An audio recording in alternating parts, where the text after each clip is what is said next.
Hello, Wolfram Pack Amigo thingies. Today I'm going to go over some 2020 slang. I'm going to give my opinion on these words, whether I think we should keep them or get rid of them. And I'm going to be going over mostly words that are in use right now, but also some around the start of the decade that kind of fell out of use and whether we should have kept them. So yeah, let's just get into this. So the first slang we have here is goblin mode, which you use when you want to describe yourself being very you're being very hedonistic in a way, but in kind of an especially you could say ugly sense. Like you're not going out and fucking bitches. You're sitting at home and just piling food on top of yourself or whatever. I'm not really sure how I feel about this one. I kind of got word of this one I think earlier than most people, and it was kind of funny as a meme, not slang, but it wasn't that funny, I guess. I don't know, just saying you're going goblin mode, it sounds very millennial, is the best way I can put it. It sounds like it should be in the same sentence as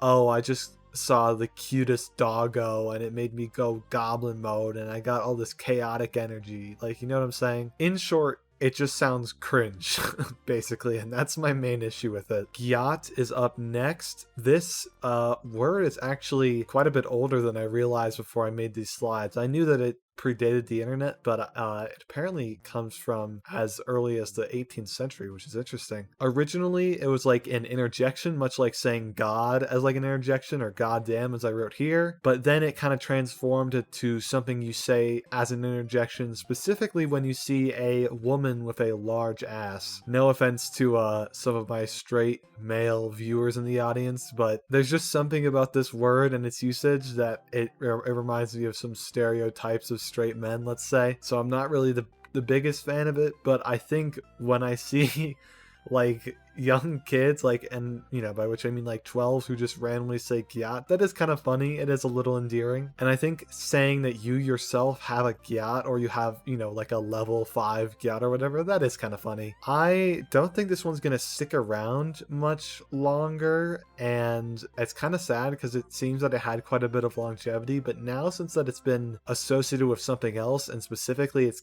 been associated with memes, I think it's time is kind of over. Then we have cap. Now this one I think is the best on the list so far. This one had been gaining popularity before the 2020s, but now it's kind of just a common word now. I use this one quite a bit.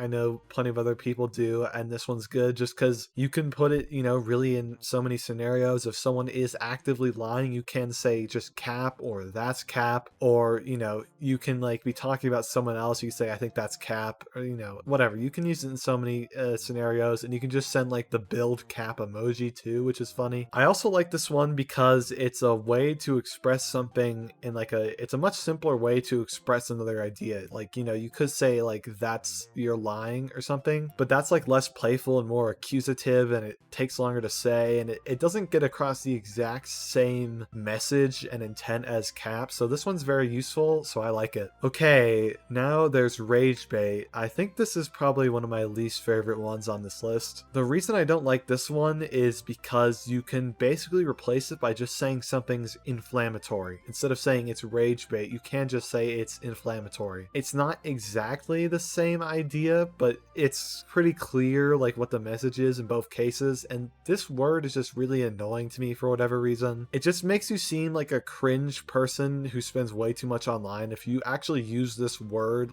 on the regular unironically. Yeah, I'm not a big fan of this one. So Riz, I feel, is kind of already past its zenith.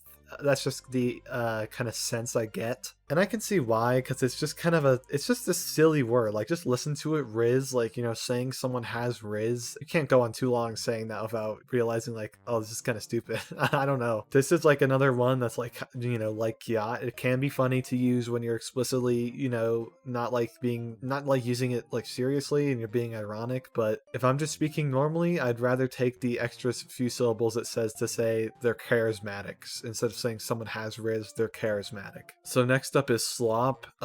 This is one of the oldest ones on this list, and this is this has been used before quite frequently.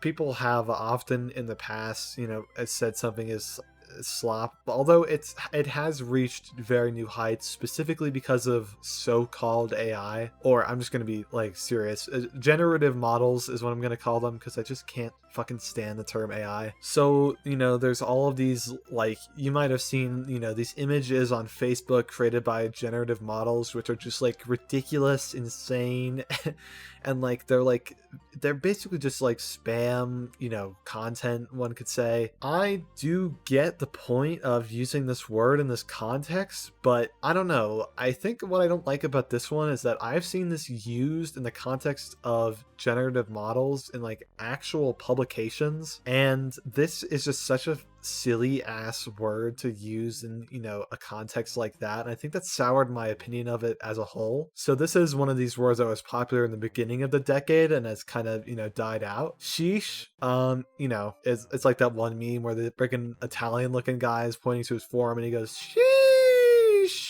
This was, I guess you could say, a funny audio on TikTok for like a few weeks, but there's only so much you can exaggerate this word before it gets kind of grating and annoying. This is the oldest word on the list, demure. This is a very flash in the pan kind of thing. Like, basically, I don't think many people were using this word before it became a meme on TikTok for a bit, and then, specifically was the whole very mindful, very demure. This is like a slang term that caught on with like corporations and shit. It feels like it seems like it got way too much mainstream attention, probably because I guess it's a very simple one to understand. It is an established word, so I guess it's not really, you could say it's not really slang, but it got popularized with fuck off, I'm including it. This was just a very annoying thing. I don't think this was ever funny. You could really classify this more as a meme than slang, although those are, those aren't mutually exclusive, but this was, as a meme, this was pretty shit. If I was also ranking the worst memes of 2024 like I did for 2023, this would definitely be on there. Okay, next is simp.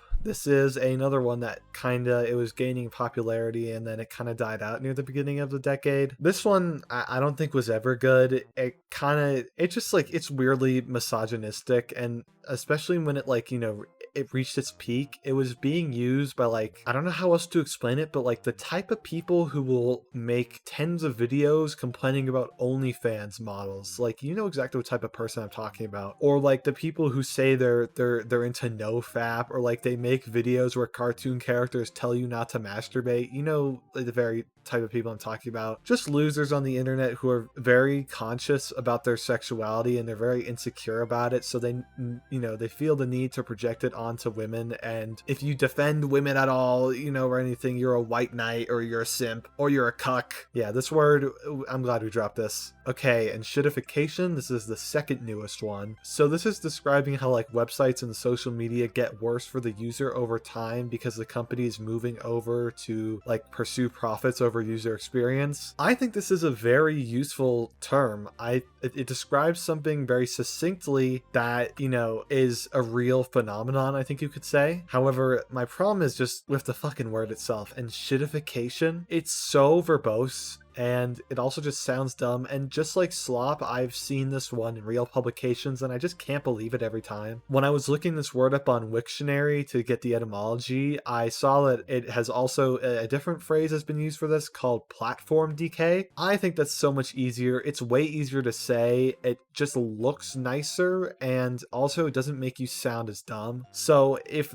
the slang we're talking about is the term platform decay, then I love it. I think it's a very useful concept, and I'm glad that this is, I want this to be a mainstay in the language, but I want enshittification specifically to die out. I think I'm good with that. And lastly, we have probably the silliest one of all, skibbity. So of course there's two meanings. You could either just be referring to the Skibbity Toilet YouTube series, or you can just be saying it as a filler word. And I'm mostly thinking about it in the second context, and I just think it's a very fun word. Sometimes you can just say it randomly, skibbity, or say, I think the most common usage is saying that's so skibbity, which usually means that's so good, but it doesn't mean anything actually. I just think this is kind of a fun, silly word, and I don't really see anything wrong with it, and I interject it in my speech, and it just makes our language a bit more colorful. So yeah, that's all I have for this video. I hope you enjoyed that. If you have any suggestions for slang you want me to talk about, please include them, because I'm sure there's a lot I left out. Bye bye, Wolfriend Pack Amigo thingies. I'll see you on January 18th.